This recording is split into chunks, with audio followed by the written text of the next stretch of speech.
പവിത്രത്തിന്റെ വരാനിരിക്കുന്ന ഒരു അടിപൊളി എപ്പിസോഡ് റിവ്യൂലോട്ട് എൻ്റെ എല്ലാ കൂട്ടുകാർക്കും സ്വാഗതം. അങ്ങനെ അവസാനം വേദ പടിയിറങ്ങുകയാണ് വിക്രമിന്റെ ജീവിതത്തിൽ നിന്ന്. ശ്രീകാന്ത് ഏത് വിധേനയും വേദയെ വീട്ടിലോട്ട് തിരികെ കൊണ്ടുവരാനുള്ള കാര്യങ്ങളെല്ലാം നോക്കുന്നുണ്ട്. കൂട്ടത്തില് അമ്മാവനെയും കൂട്ടുന്നുണ്ട്. എന്നാൽ അതിലൊന്നും വേദ വീഴുന്നില്ല. വേദ ഒറ്റക്കാലിൽ തന്നെ നിൽക്കുവാണ്, വിക്രമിന്റെ കൂടെ ഞാൻ ജീവിക്കുമെന്ന്. എന്നാ അവസാനം വേദ തന്നെ ആ തീരുമാനമെടുത്ത് വീട്ടിൽ നിന്ന് ഇറങ്ങുവാണ്. കുറച്ചു പേരുടെ കൃഷിഭൂമിയെല്ലാം തട്ടിയെടുത്ത് അവിടെ വലിയ ഫാക്ടറികളെല്ലാം തുടങ്ങാൻ പോവുകയാണ്. അതിന് വിധി പറയാനിരിക്കുന്നത് വേദയുടെ അച്ഛനായിരിക്കും.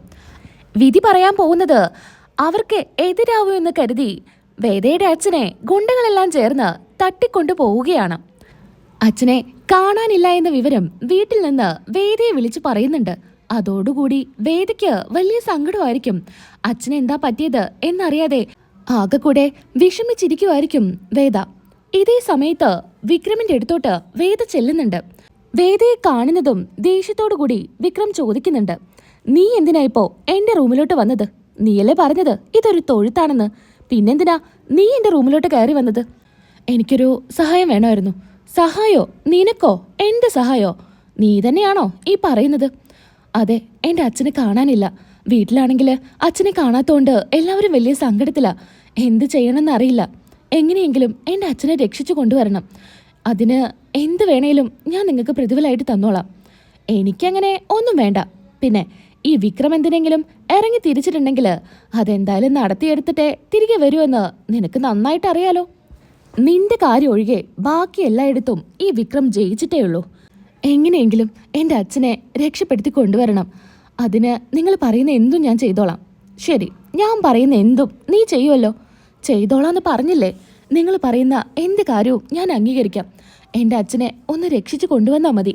എനിക്കെൻ്റെ മുത്തശ്ശിയുടെയും അമ്മയുടെയും സങ്കടം സഹിക്കാൻ പറ്റുന്നില്ല. അതുകൊണ്ടാണ് പറയുന്നത്. ഇത് കേൾക്കുന്നതും വിക്രം പറയുന്നുണ്ട്, ശരി, ഞാൻ നിൻ്റെ അച്ഛനെ രക്ഷിച്ചു കൊണ്ടുവരാം. എന്നാലേ അച്ഛനെ രക്ഷിച്ച ആ നിമിഷം നീ ഈ വീട്ടിൽ നിന്ന് ഇറങ്ങണം. വീട്ടിൽ നിന്ന് ഇറങ്ങിയാൽ മാത്രം പോരാ, ഈ താലി ഊരി വെച്ച് എനിക്ക് എഗ്രിമെന്റ് പേപ്പറിൽ ഒപ്പിട്ട് തന്നിട്ട് വേണം ഇറങ്ങാൻ. ഇനി നീയും ഞാനും തമ്മിൽ യാതൊരുവിധ ബന്ധവും ഇല്ല എന്ന് നീ എനിക്ക് ഒപ്പിട്ട് തരണം. നിനക്ക് സമ്മതമാണോ? ഇത് കേൾക്കുന്നതും വേദയുടെ കണ്ണ് നിറഞ്ഞൊഴുകുന്നുണ്ടായിരിക്കും. വേദ അച്ഛന് വേണ്ടി സമ്മതം പറയുന്നുണ്ട്. ഞാൻ എൻ്റെ മനസ്സോടു കൂടിയാ സമ്മതം പറയുന്നത്, എൻ്റെ അച്ഛന് വേണ്ടിയിട്ട്. അല്ലാതെ ഈ വീട്ടിൽ നിന്ന് ഇറങ്ങിപ്പോവാൻ എനിക്കൊരാഗ്രഹവുമില്ല. ഞാൻ സമ്മതിക്കാം. എൻ്റെ അച്ഛനെ രക്ഷിച്ച് വന്നാൽ ഞാൻ ഉറപ്പായിട്ടും എല്ലാം ഉപേക്ഷിച്ച് ഈ വീട്ടിൽ നിന്ന് ഇറങ്ങിക്കോളാം. ഇത് കേട്ടാൽ മതി, ബാക്കി കാര്യങ്ങളെല്ലാം ഞാൻ നോക്കിക്കോളാം എന്ന് വിക്രം പറയുന്നുണ്ട്. വല്ലാത്ത സങ്കടത്തിലാണ് വേദ നിൽക്കുന്നത്. ഒരു ഭാഗത്ത് അച്ഛൻ, മറുഭാഗത്ത് കഴുത്തിലെ താലിയും. ഈ ബന്ധമെല്ലാം ഉപേക്ഷിച്ച് ഈ വീട് വിട്ട് ഇറങ്ങണം എന്നുള്ള സങ്കടം. ആകെക്കൂടെ വിഷമിച്ച് വേദ അന്നത്തെ ദിവസം തള്ളി നീക്കുന്നുണ്ട്. രാത്രി ഇരുന്നുറങ്ങിയാണ് വേദ രാവിലെയാക്കുന്നത്. നേരം വെളുത്തതോടുകൂടി വേദ വേഗം പോകുന്നത് വിക്രമിന്റെ റൂമിലോട്ടായിരിക്കും. വിക്രം റൂമിലുണ്ടോ എന്ന് നോക്കാനായിട്ട്. റൂമിലാണെങ്കിൽ വിക്രമിനെ കാണുന്നുണ്ടായിരിക്കില്ല. പുറത്തെല്ലാം വന്ന് നോക്കുന്നുണ്ട്. ശ്രീജ ചോദിക്കുന്നുണ്ട്, എന്താ വേദേ, നീ എന്താ നോക്കുന്നേ? അല്ല, വിക്രമിനെ കണ്ടില്ലല്ലോ. നീ എഴുന്നേക്കുന്ന കുറച്ച് മുൻപെയാ വിക്രം ഇവിടുന്ന് പോയത്. എന്തോ ആവശ്യമുണ്ടെന്ന് പറഞ്ഞിട്ടാ പോയത്. അപ്പോൾ പോയല്ലേ? ആ, എന്തെങ്കിലും പ്രശ്നമുണ്ടോ വേദേ? ഏയ് ഇല്ല ചേച്ചി. പറ, എന്തെങ്കിലും ഉണ്ടെങ്കിൽ എൻ്റെ അടുത്ത് തുറന്നു പറ. ഒന്നുമില്ലേ ചേച്ചി. നീ ചായ ഉണ്ടാക്കുവാണോ? ആ, ഒരു ഗ്ലാസ് ചായ ഉണ്ടാക്കണം. ഞാൻ ഉണ്ടാക്കിത്തരാം, നീ അവിടെ പോയിരിക്കുക എന്നും പറഞ്ഞ് വേദയെ മാറ്റി ശ്രീജ ചായ ഉണ്ടാക്കുന്നുണ്ട്. പിന്നീടായിട്ട് വിക്രം വേദയുടെ അച്ഛനെ രക്ഷിക്കാനായിട്ട് ചെല്ലുവാണ്. ഗുണ്ടകളുടെ കയ്യിൽ നിന്ന് തല്ലിച്ചതച്ച് അവരെയൊക്കെ മാറ്റി വേദയുടെ അച്ഛനെ രക്ഷിച്ച് കൊണ്ടുവരുവാണ്. എന്നാ സ്വന്തം മരുമകൻ അമ്മായിയച്ഛനെ രക്ഷിച്ച സന്തോഷമൊന്നും വേദയുടെ അച്ഛൻ്റെ മുഖത്തുണ്ടായിരിക്കില്ല. അങ്ങനെ നേരെ അച്ഛൻ വീട്ടിലോട്ട് കയറി ചെല്ലുന്നുണ്ട്. എല്ലാവരും അച്ഛനെ കാണാതെ വലിയ സങ്കടത്തിലായിരിക്കും. കയറി വരുന്നതും എല്ലാവരും ചോദിക്കുന്നുണ്ട്, എന്താ പറ്റിയേ? ആരെ രക്ഷിച്ചേ? എന്തൊക്കെയാ നടന്നേ? എന്തൊക്കെ ഇങ്ങനെ ആകാംക്ഷയോട് കൂടി എല്ലാവരും ചോദിക്കുക. ഇപ്പം എൻ്റെ അടുത്ത് ഒന്നും ചോദിക്കരുത്. എനിക്കിപ്പം തന്നെ കോടതിയിലോട്ട് പോകണം. എനിക്ക് വിധി പറയണം. ന്യായത്തിൻ്റെ കൂടെ ഞാൻ നിൽക്കൂ. അല്ല, എന്തെങ്കിലും കഴിച്ചിട്ട്?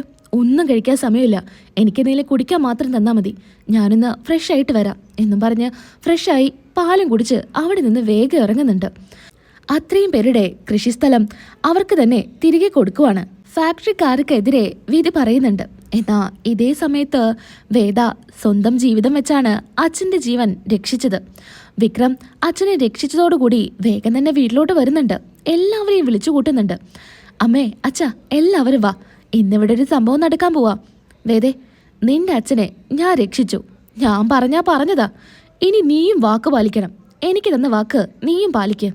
ഇപ്പം തന്നെ എല്ലാം എടുത്ത് എന്നേക്കുമായിട്ട് ഈ വീടിൻ്റെ പടി ഇറങ്ങിയിരിക്കണം എന്ന് വേദയോട് പറയുന്നു. വേദ ഒരക്ഷരം മിണ്ടാതെ നിൽക്കുന്നുണ്ട്. ഇങ്ങനൊരു കാര്യം ചെയ്തതിന് നിങ്ങൾക്ക് ഒരുപാട് നന്ദിയുണ്ട്. എനിക്ക് നിന്റെ നന്ദിയും താങ്ക്സ് ഒന്നും വേണ്ട. എനിക്ക് നീ ഈ വീട്ടിൽ നിന്ന് ഇറങ്ങിപ്പോയാൽ മതി. ഇത് കേട്ട് ശ്രീജ ആകെ സങ്കടത്തിൽ ചോദിക്കുന്നുണ്ട്. എന്താ വിക്രം, നീ എന്തൊക്കെയാ പറയുന്നേ? അവൾ ഇവിടെ നിന്ന് ഇറങ്ങിപ്പോവാനോ? ആ ഏട്ടത്തി, ഇത് ഞാൻ പറഞ്ഞിട്ടൊന്നുമല്ല. അവളെ സ്വയം ഇഷ്ടത്തിന് തന്നെ ഇവിടെ നിന്ന് ഇറങ്ങിപ്പോവും. ആണോ വേദേ? അവൻ പറയുന്നത് ശരിയാണോ? ആ ഏട്ടത്തി, ഞാൻ ഇറങ്ങാം. ഇനി ഞാൻ ഈ വീട്ടിൽ നിൽക്കുന്നില്ല. നന്ദിനിക്കാണെങ്കിൽ ഇതിലും വലിയ സന്തോഷമില്ല. എന്നാ വേഗം എല്ലാം എടുത്ത് ഇവിടെ നിന്ന് ഇറങ്ങിക്കോ. അതിനു മുൻപേ നീ എനിക്ക് വാക്ക് തന്ന പോലെ മുദ്രപത്രത്തിൽ ഒപ്പിട്ട് തന്നു പോയാൽ മതി. നീയും ഞാനും തമ്മിൽ യാതൊരുവിധ ബന്ധവും ഇനിയില്ല എന്ന്. ഇത് കേട്ട് അച്ഛൻ ചോദിക്കുന്നുണ്ട്, എന്തൊക്കെയാണ് ഇവിടെ നടക്കുന്നേ? മോളെ, നിന്റെ ഇഷ്ടമില്ലാതെ നിനക്ക് ഇവിടുന്ന് പോകാനൊന്നും പറ്റില്ല. നീ ഇവിടെ തന്നെ നിന്നോ എന്ന് അച്ഛൻ പറയാണ്. മാഷ് ഇത് കേൾക്കുന്നതും വേദ പറയുന്നുണ്ട്, അച്ഛാ, ഞാൻ എൻ്റെ ഇഷ്ടത്തിന് തന്നെയാ ഇവിടെ നിന്ന് ഇറങ്ങുന്നത്. ഇനി ഞാനിവിടെ നിൽക്കുന്നില്ല. കേട്ടല്ലോ, അവൾ പറഞ്ഞത് കേട്ടില്ലേ? ശ്രീജ വീണ്ടും പറയുന്നുണ്ട്, വേണ്ട വേദേ, നീ ഇവിടുന്ന് പോവണ്ട. നീ ഇവിടെ തന്നെ നിന്നാ മതി. ഏട്ടത്തി, അവള് പോവാ എന്ന് പറഞ്ഞാ പിന്നെ എന്ത് പറയാനാ ഏട്ടത്തി? അതുകൊണ്ടേ അവള് പൊക്കോട്ടെ. അതിനു മുൻപേ നീ ഇതിൽ ഒപ്പിട്. വേദയുടെ കയ്യിൽ അതങ്ങ് കൊടുക്കുന്നുണ്ട്. വീണ്ടും ശ്രീജ പറയുന്നുണ്ട്, മോളെ, നീ അതിൽ ഒപ്പിടല്ലേ, നീ ഒപ്പിടണ്ട. അങ്ങനെ അതിൽ ഒപ്പിട്ടങ്ങ് കൊടുക്കുവാണ്. ആകെ കൂടെ വിഷമിച്ചാണ് കനകയും ഒക്കെ നിൽക്കുന്നത്. അങ്ങനെ വേദ റൂമിൽ പോയി ബാഗെല്ലാം എടുക്കുന്നുണ്ട്. ബാഗുകളെല്ലാം എടുത്ത് പുറത്തോട്ട് ഇറങ്ങുവാണ്. ഇത് കണ്ട് ചങ്ക് തകർന്നാണ് മാഷ് നിൽക്കുന്നത്. മാഷിൻ്റെ അടുത്ത് പോയി പറയുന്നുണ്ട്, അച്ഛാ, അച്ഛൻ എന്നും എനിക്ക് എൻ്റെ സ്വന്തം അച്ഛനെ പോലെ തന്നെയാ. എനിക്കെന്തെങ്കിലും വിഷമം വരുമ്പോൾ ഞാൻ ഇങ്ങോട്ട് ഓടി വരും അച്ഛൻ്റെ അടുത്തോട്ട്.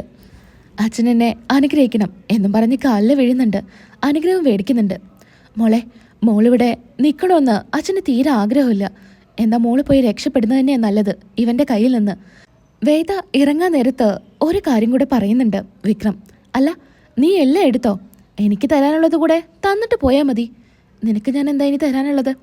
നിന്റെ കഴുത്ത് കിടക്കുന്ന താലിയുണ്ടല്ലോ, അതെനിക്ക് ഊരി തന്നിട്ട് നീ പോയാൽ മതി. അത് വേണ്ട, അതെൻ്റെ കഴുത്ത് കിടന്നോട്ടെ. പറ്റില്ല, അതെനിക്ക് ഊരി തന്നേ പറ്റൂ എന്നും പറഞ്ഞ് താലി പിടിച്ച് പൊട്ടിക്കാൻ നിൽക്കുവാണ് വിക്രം. അങ്ങോട്ടും ഇങ്ങോട്ടും പിടിവലിയൊക്കെ നടത്തുന്നുണ്ട്. ആകെ ധർമ്മസങ്കടത്തിലായിരിക്കും കനകയും മാഷും ശ്രീജയും ഒക്കെ നിൽക്കുന്നത്. എടാ വിടടാ എന്നൊക്കെ ശ്രീജ പറയുന്നുണ്ട്. എന്നാലും വിക്രം താലിയിൽ നിന്ന് കൈ എടുക്കുന്നുണ്ടായിരിക്കില്ല. വലിച്ചു പൊട്ടിക്കാൻ നിൽക്കുവാണ്. കമല ദേഷ്യത്തിൽ പറയുന്നുണ്ട്, നിർത്തടാ, നീ എന്തൊക്കെയാ കാണിക്കുന്നേ? അവളെ താലി പൊട്ടിക്കാനൊന്നും പറ്റില്ല. പിന്നെ ഇവിടെ 3 സുമംഗലികൾ ഉള്ളതാ. ഇവിടെ വെച്ച് ഇതൊന്നും ചെയ്യണ്ട. അല്ലെങ്കിൽ അമ്മേ, ഇവൾ ഈ പേരും പറഞ്ഞ് പലതും ചെയ്യും. ഇവളുടെ അച്ഛനെ ജഡ്ജിയാ, ഏട്ടനൊരു ഗുണ്ടയും. അതുകൊണ്ടേ എന്തും ചെയ്യാൻ മടിക്കില്ല. ഞാൻ ഈ പേര് പറഞ്ഞ് ഇയാളെ ഒരു തരത്തിലും ബുദ്ധിമുട്ടിക്കില്ല. ഇതെൻ്റെ കഴുത്ത് കിടന്നോട്ടെ, അത് ഞാൻ ഉറപ്പ് തരാം. എന്നാ ശരി. അങ്ങനെ നന്ദിനി പറയുന്നുണ്ട്, അല്ല അവിടെ നിൽക്ക്. നീ വീട്ടിലോട്ട് കയറി വരുമ്പോൾ വെറും മഞ്ഞച്ചരട് മാത്രമേ ഉണ്ടായിരുന്നുള്ളൂ. പിന്നെ ഈ താലിയും മറ്റൊക്കെ എൻ്റെ അമ്മായിയമ്മ നിനക്കായിട്ട് വാങ്ങി തന്നതാ. അതൊക്കെ ഇവിടെ വെച്ചിട്ടങ്ങ് പോയാൽ മതി. ഇത് കേൾക്കുന്നതും കമല പറയുന്നുണ്ട്, അത് വേണ്ട, അത് ഞാൻ അവൾക്കായിട്ട് കൊടുത്തതല്ലേ, അത് അവളുടെ കഴുത്തിൽ കിടക്കട്ടെ. അവൾക്ക് എന്നാ അത് വേണ്ടാന്നുണ്ടെങ്കിൽ അത് ഏതെങ്കിലും അമ്പലത്തിൻ്റെ ഭണ്ഡാരത്തിലിട്ടാൽ മതി. എനിക്കത് വേണ്ട.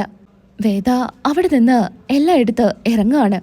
അങ്ങനെ ആ പടി ഇറങ്ങി. ഇനി വേദയ്ക്ക് വേറൊരു കല്യാണം തീരുമാനിക്കുന്നുണ്ട്.